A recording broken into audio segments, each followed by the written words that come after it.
हमारे लिए पूरी हमारी जो है सम्मान हम करते थे, करते रहेंगे। और उन्होंने जो भी कहा, हमने हाथ जोड़ करके कहा कि उनका जो भी कहना होगा हमारे लिए, हमारे परिवार के बारे में, वो आशीर्वाद और आशीर्वचन के रूप में हम देखते हैं। मुद्दा ये लोकसभा का चुनाव चल रहा है और लोकसभा के चुनाव में ये सब बातें करके किसी बिहार के लोगों को, देश के लोगों को फायदा तो है नहीं। इससे जनता को क्या लेना है? तो पारिवारिक बात है, ये तो पर्सनल बात है। और हमने पहले भी कहा कि अब जो स्थिति जो हो गई है, कुछ 4-5 लोग हैं वहाँ जो लोगों ने हाईजैक हमारे चाचा को कर रखा है। जब वक्त आएगा, जब आप किताब लिखेंगे तो ये सारी बातें लिखेंगे आप उसमें, लेकिन ये कोई पहली बार उन्होंने नहीं कहा। 2020 के चुनाव में भी उन्होंने कहा था इस बात। अब आपको लगता है कि हम तो बस उनकी चिंता ही कर सकते हैं, जहाँ रहे स्वस्थ रहे, अच्छे से रहे, खुश रहे। लेकिन तेजस्वी जी 2020 में आपने कड़ा जवाब दिया था। उस समय 2020 में उनको आपने कड़ा जवाब दिया था। तो असेंबली की बात थी, तो क्या है, तो बस उनके साथ जब थे तो बेटे के रूप में हम खड़े थे। और बुजुर्ग होकर के अगर ऐसी बातें कोई बड़ा आदमी खेला तो हम छोटे लोगों की क्या होता है? संस्कृति में भी नहीं है कि हम इतने बड़े, हमारे पापा के मित्र रहे, पिता तुल्य है, हम क्या बोल सकते हैं? उस समय चुनाव में आपने कहा था आगे बेटी न हो जाए, इसलिए वो कुछ भी बोले। क्या सर जी, आप चिराग पासवान से टिकट मांगने के लिए गए थे, क्या बातचीत हुई थी? क्या कहा था उन्होंने? टिकट कभी से मना किया? रांची में जो है आप जान ही रहे कि अलायंस का, इंडिया अलायंस की हमारी रैली है और कल्पना सोरेन जी ने फोन करके काफ़ी पहले हमको निमंत्रण दिया और हमने उसी समय सहमति जताई थी। तो आज मेरे ख्याल से 2 बजे और रैली शुरुआत होगी, 12 बजे की फ्लाइट से रांची में। फर्स्ट फेज के वोटिंग परसेंटेज में 5% की गिरावट आई है। आगे भी वोटिंग होंगे, क्या लगता है इसमें सुधार होगा या फिर किन वजहों से वोटिंग परसेंटेज कम होगा?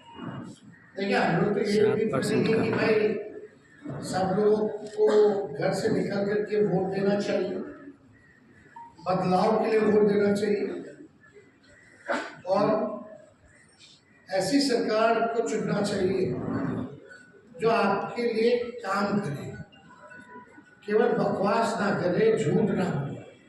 ये जो जुमलों का जो पहाड़, हालांकि मुझे पूरा विश्वास है जितनी भी परसेंटेज टर्नआउट हुई वोटर्स की, ये जो भाजपा का जो जुमले का, झूठ का जो पहाड़ इन वोटरों ने दहा दिया और पूरी तरीके से ये लोग बैकफुट हैं। मोदी जी के मुंह से आपने कभी भी गांव, गरीब, किसान की बात सुनी नहीं। गांव के बारे में तो बोलते ही नहीं। तो जब तक भारत की आत्मा गांव में बसती है और इस बार के चुनाव में हम बार-बार बोल रहे हैं, मोदी मुद्दा नहीं है, मुद्दा स्थानीय मुद्दा है, हावी है और हावी है। और जो भी चुनाव हुए फर्स्ट फेज के, वो स्थानीय मुद्दे को ही देखते हुए लोगों ने चुनाव में अपना बटन दबाया है और स्थानीय मुद्दे ही असल में मुद्दे होने चाहिए। क्योंकि बिहार जैसे प्रदेश, बिहार गरीब है और भी प्रदेश गरीब है, उनको आगे बढ़ाने के लिए क्या मोदी जी ने बताया, क्या रोका, क्या विजन है? उनका जो घोषणा पत्र आया, उस घोषणा पत्र में एक भी बात अगर बिहार के बारे में लिखी हो, लेकिन यहाँ आते हैं बोलते हैं कि हम विशेष राज्य का दर्जा देंगे।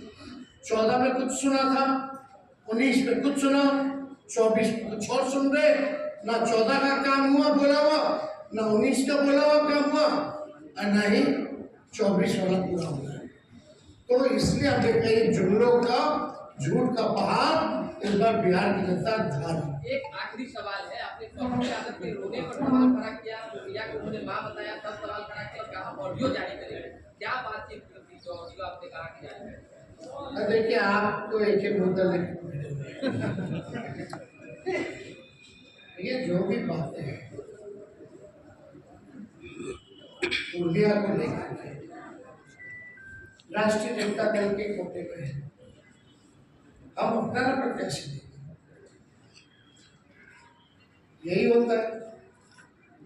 जनता दल यूनाइटेड के लोग बीजेपी का उम्मीदवार टिकट नहीं देंगे उनके सीट का, है कि